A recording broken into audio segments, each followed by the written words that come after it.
And a major Canadian export, the U.S. Commerce Department is hiking anti-dumping duties on Canadian softwood lumber to 20.56%. And we are fighting unjustified tariffs. This is another unjustified tariff. You can expect us to fight against it. And you can expect us to take specific steps to protect those workers. Canada does not dump lumber into the United States. Canada just cut off the entire U.S. lumber supply, and the shockwaves are tearing through America's housing market like a wrecking ball. One of the biggest trade lifelines was yanked overnight, leaving builders stranded and families crushed under skyrocketing costs. Tariffs lit the fire, but Canada's brutal counterstrike turned it into a full-blown economic inferno. We have made very clear that we will act, we have a strategy to fight, protect, and build. Canada just pulled the plug. In 2025, Ontario and the rest of Canada cut off America's lumber lifeline in one of the most brutal trade responses we've seen in decades.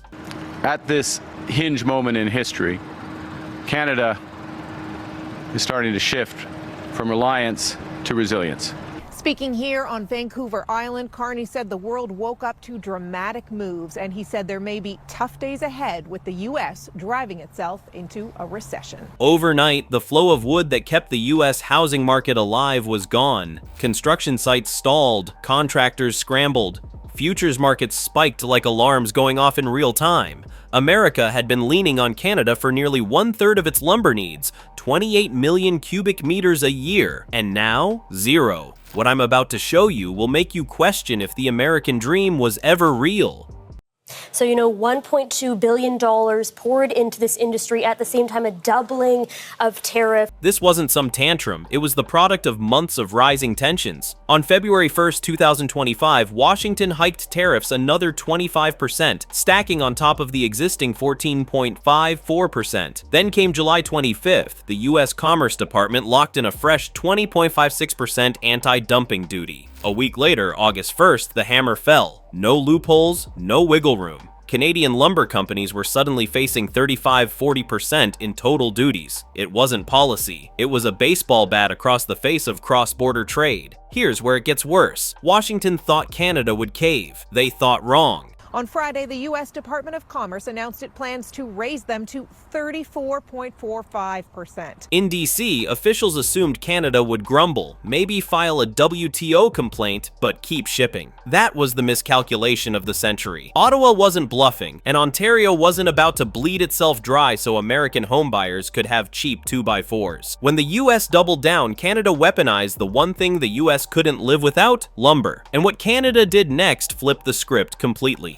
BC's Premier David Eby called them an attack on forestry workers, who number 50,000 in the province. So, $1.2 billion poured into this industry, at the same time a doubling of tariffs. Ottawa didn't just cut supply. It rolled out $1.2 billion in aid to keep sawmills alive, pay workers, and fund expansion into new markets. Ontario even floated quotas, deciding how much the U.S. would get instead of swallowing Washington's tariff games. For the first time in years, the leverage shifted north, pointing to a report showing that the tariffs have added $6,000 to the cost of building a single-family home in the United States. What this exposed was brutal. America's lumber independence was a myth. U.S. mills, even at maximum output, can only cover 70% of demand. The remaining 25 to 30% came almost entirely from Canada. Without it, America's so-called self-reliance collapsed overnight. The bulk of funding will go toward loan guarantees, with the rest for product development and diversification. Softwood lumber has long been a target of the U.S. The irony cut deepest here. Tariffs designed to protect American producers backfired. Lumber prices surged, projects froze, and the U.S. housing market suddenly saw what Canada already knew. Without Canadian supply, America wasn't just short on wood, it was exposed. And the fallout hit fast, like a wrecking ball through the American dream. By March 2025, lumber futures spiked to $650 per $1,000 board feet, with warnings of $765 looming. Lumber makes up about 35% of a home's construction cost. That meant every new build suddenly became $5,000 to $8,000 more expensive before foundations were even poured. By late 2025, the nightmare was real. Costs ballooned to $20,000 or even $30,000 per single-family home. Imagine saving for years only to be told you need another 30 grand because of lumber politics. British Columbia lumber organizations are condemning the sharp increase, calling it unjustified, punitive, and protectionist. They say it will harm workers, families, and communities across the province. And this slammed into families already suffocating under sky-high interest rates. Mortgage costs were brutal, and now Washington had dropped a lumber tax bomb on top. The National Association of Home Builders warned of a 10 to 15% spike in construction costs nationwide. These tariffs are hurting people on both sides of the borders, and not just the industries, but the people who are dependent on lumber to build homes and for their industries. Some regions suffered harder than others. California, already a housing disaster zone, took a sledgehammer hit. Prices that were already insane went stratospheric, burying homeownership dreams. Texas, where whole subdivisions rise overnight, saw growth kneecapped. Contractors and developers were stuck mid-project, crews idling, budgets shredded. Across both coasts and the heartland, chaos reigned. Frustrated workers, frozen builds, furious buyers, and the ripple effects didn't stop at construction sites. Simply because we cannot supply it here in America. We don't have the trees, we can't grow it fast enough, and so we rely on our greatest trade partner in Canada to help provide and to make up for that softwood. Cross-border retail, once thriving, collapsed overnight. Traffic across the Rainbow Bridge fell 33%. Peace Bridge, down 12%. Erie County, New York, alone lost $4.9 million in tax revenue in a single month. That's not a blip, that's potholes unfilled, schools cutting corners, and public services bleeding dry. Canada remains committed to CUSMA for the stability and the prosperity it provides on both sides of the border. North of the border, Canada didn't sulk. They pivoted hard. Instead of dumping raw logs like the 1950s, they climbed the value chain, engineered wood, prefabricated modules, cabinets, furniture, products that sold for more, dodged many tariffs, and reshaped their industry. There have been long-standing disputes between Canada and the U.S. on softwood lumber, dating back decades. Since 2020, Canada's processed wood exports had already risen 12%, while raw lumber exports shrank. That was no accident, it was strategy. Why sell sugar when you can sell gourmet chocolate? Same raw material, far higher margins, fewer headaches. And Canada didn't stop there. It built a new future. Exports to Asia Pacific and Europe surged. China, South Korea, Japan, all eager to snap up what Washington tossed aside. Canada wasn't just surviving, it was thriving, transforming from one customer dependency to a diversified powerhouse. The real people that pay for tariffs are consumers, and consumers in the United States who want to build a home, or some of the folks that I've met over the last number of months who lost everything in California to wildfires, to hurricanes in North Carolina, they're going to be paying out of pocket.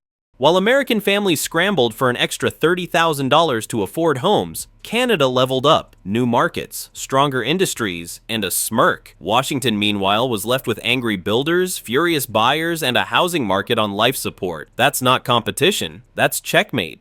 We'll provide up to $700 million in loan guarantees.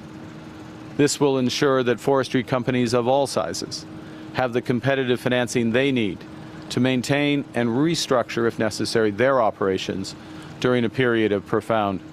Ottawa even rolled out legal cannons, filing CUSMA challenges against Washington's anti-dumping orders. And when tariff math got ugly, Canfor slapped with 41.67%, Tolko 30%, West Fraser 16.5%, Canada didn't flinch. They called it a measured defense. Translation, you tried to crush our workers. We're not letting it happen. Washington failed to grasp how fast Canada could pivot. While U.S. politicians gave speeches, Canada rerouted 28 million cubic meters to Asia and Europe. That wasn't just agility. It was a masterclass in trade strategy, and the message was brutal. You're not our only customer anymore. To make the softwood lumber industry more competitive for the long term, we will provide an additional $500 million, largely in grants and contributions to supercharge new product development and new market diversification. The U.S. had spent years bragging about independence, but when the Canadian tap shut, that independence collapsed like a rotten deck. America leaned on Canada the way a broke college kid leans on instant noodles. Cheap, reliable, always there. Then one day the shelves went empty. No backup plan. I think Donald Trump needs to recognize, and also all of the elected people in the United States of America need to recognize that while this is attacking hardworking forestry workers in Canada, you can't just grow forests overnight. Lumber takes decades, not days. This isn't fast food. You can't order 1 million cubic meters on Monday and expect it Friday. Washington's tariffs ignored that reality, and the result was devastating. By the time the sawdust settled, the scoreboard was clear. Canada walked away with new markets, stronger industries, and leverage. Washington walked away with spiraling costs, furious homebuyers, and a reputation for shooting itself in the foot. That's the chessboard. And Canada? They weren't playing defense. They were playing to win.